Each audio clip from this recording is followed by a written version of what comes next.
یہ فضیلت بخشی تھی کہ وہ جس چیز کو ہاتھ لگاتا، ٹچ کرتا، وہ چیز سونے کی بن جاتی۔ ایک بار یوں ہوا کہ وہ رستے سے جا رہا تھا، اچانک انہیں محسوس ہوا کہ جیسے کوئی شخص ان کے پیچھے آ رہا ہو۔ انہوں نے پیچھے مڑ کر دیکھا تو ایک شخص ان کے بالکل سامنے کھڑا تھا۔ بزرگ نے ان سے پوچھا، جی بھائی کیا پرابلم ہے آپ کو، کیا مسئلہ ہے؟ اس شخص نے جواب دیا کہ میں ایک غریب آدمی ہوں، میرے پاس کھانے پینے پہننے اوڑھنے کو کچھ بھی نہیں ہے، نہ میرے پاس گھر ہے، نہ میرے پاس چھت ہے، نہ بچوں کے لیے کچھ ہے کہ میں انہیں کھلاؤں، آپ براہ کرم اگر کچھ عنایت کر دیں۔ اس بزرگ نے کہا، آپ ایک پتھر اٹھائیں، میں آپ کو بتاتا ہوں۔ اس شخص نے ایک پتھر اٹھایا، بزرگ نے اس پر انگلی ماری تو ٹھا کی آواز آئی اور پتھر سونے کا بن گیا۔ بزرگ نے کہا، یہ پتھر لے جاؤ، یہ تمہاری تمام ضرورتوں کے لیے کافی ہے۔ یہ کہہ کر بزرگ وہاں سے چلا گیا۔ کچھ آگے جا کر اسے دوبارہ محسوس ہوا کہ جیسے کوئی ان کے پیچھے دوبارہ سے آ رہا ہو۔ انہوں نے پیچھے مڑ کر دیکھا تو وہی شخص دوبارہ آ رہا تھا۔ بزرگ نے پوچھا، جی بھائی پھر کیا پرابلم ہے آپ کے ساتھ، اب کیا بات ہے؟ اس شخص نے جواب دیا کہ بابا جی وہ پتھر چھوٹا ہے اور ایک محدود مدت کے لیے میری ضرورتیں پوری کر سکتا ہے۔ میں نے سوچا کہ پتہ نہیں دوبارہ آپ سے ملاقات ہو یا نہ ہو تو آپ سے تھوڑا اور فیض یاب ہوا جائے۔ بزرگ نے دائیں طرف چٹان کو ہاتھ لگایا تو وہ سونے کی بن گئی، پھر بائیں طرف چٹان کو ہاتھ لگایا، ٹھا کی آواز آئی، وہ سونے کی بن گئی۔ بزرگ نے کہا، یہ لو بھائی، یہ دونوں چٹانیں آپ کی 7 نسلوں کے لیے کافی ہے، اب جب بھی آپ کو ضرورت ہو آپ ان چٹانوں سے پتھر لے جایا کرو۔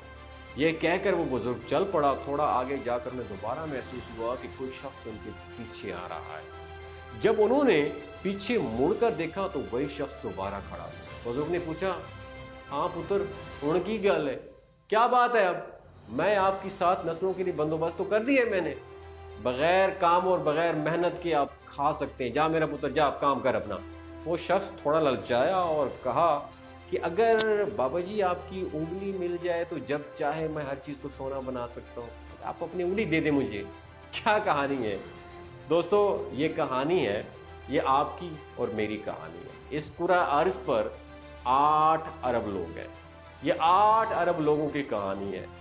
اس میں امیر غریب کامیاب ناکام سب شامل ہیں۔ ہر کسی کے پاس سب کچھ ہے، لیکن پھر بھی وہ سب حاصل کر کے بھی خوش اور مطمئن نہیں ہے۔ انسان کی ہرس بہت خطرناک چیز ہے۔ اس کے پاس دولت کا جتنا بھی ڈھیر ہوگا یہ انگلی ہی لینا چاہتا ہے کہ جس چیز کو ہاتھ لگائے وہ سونے کی بن جائے۔ انسان کی ہرس کا کوئی حل نہیں ہے دوستو، کوئی لمٹ نہیں ہے، یہ لمٹ لیس چیز ہے۔ یہاں ہماری زندگی کا سب سے بڑا المیہ یہ ہے کہ آپ اپنی ڈپریشن، فرسٹریشن اور انزائٹی کو ایک صفحے پر لکھیں اور اس کے آگے اس کی وجہ لکھیں۔ آپ اس کا ایک ہی جواب لکھیں گے، ابھی بہت کم ملا ہے مجھے، تھوڑا اور ملنا چاہیے مجھے، مطلوبہ مقدار اور تعداد نہیں ملی مجھے، یہ اور زیادہ کی خواہش آپ کو اطمینان نہیں دیتی، یہ آپ میں ٹھہراؤ نہیں لیتی، سیٹسفیکشن نہیں دیتی۔ دنیا کے کامیاب لوگ ایک اصول پر عمل کرتے ہیں کہ جو چیز مل گئی ہے اس کا شکریہ ادا کرتے ہیں اور وہ اسی پر خوش اور مطمئن رہتے ہیں۔ تمام آسمانی کتابیں، مذہبی کتابیں، قرآن مجید میں قناعت کا حکم دیا گیا ہے کہ جو کچھ آپ کے پاس موجود ہے اس پہ شکر ادا کریں۔ ایک بار مہاتما سے کسی نے پوچھا، مجھے خوشی چاہیے، اس نے جواب دیا کہ اس جملے میں سے مجھے اور چاہیے نکال دو، آپ خوش رہو گے۔ یعنی میں کا مطلب ہوتا ہے خود غرضی اور چاہیے کا مطلب ہوتا ہے خواہش اور ڈیزائر، ان دونوں کو نکال دو۔ یہ سنہری الفاظ ہیں دوستو، آپ زیادہ کی خواہش نہ کرو، موجودہ پر خوش رہو۔ آپ ایک بات یاد رکھیں کہ آپ جتنا کچھ کماتے ہیں اس میں سے صرف 30% حصہ خرچ کر پاتے ہیں، باقی آپ کے کام نہیں آتے۔ آپ زیادہ کی خواہش اور لالچ میں کام کرتے کرتے کلمہ شہادت کے ساتھ اس دنیا سے کوچ کر جاتے ہیں، لیکن حاصل وہی کر پائیں گے جو 30% آپ کا ہے۔ دوستو جو کچھ آپ کے پاس ہے اس پر شکر ادا کرو، اسی پر مطمئن و خوش رہو۔